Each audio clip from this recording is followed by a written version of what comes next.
Hihingi natin na matino ang mga namumuno sa atin. Sinabi nila, ako daw ay krung-krung. Ako daw ay baliw. Ako daw ay wala sa tamang pag-iisip. Ano bang sabi ko sa inyong lahat?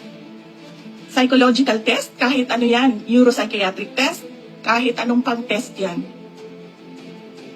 Gagawin ko yan. Dagdagan ko pa ng drug test.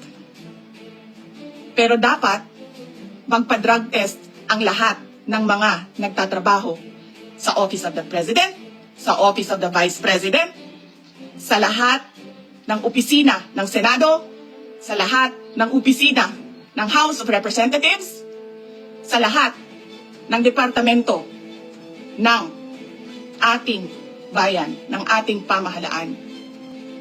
Diba? Ano pang test ang gusto niyong idagdag ko? Wala na kayong mapuna sa akin. Pinagtatakpan ninyo ang mga kakulangan ng pamahalaan.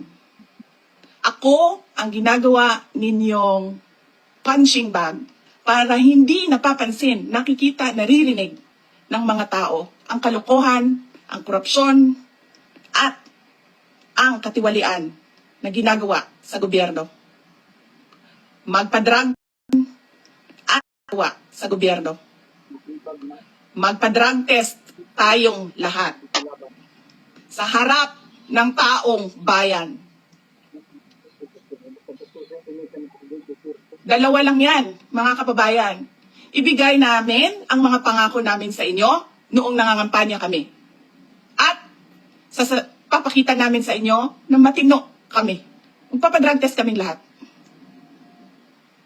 Simulan namin sa Office of the Vice President. Dapat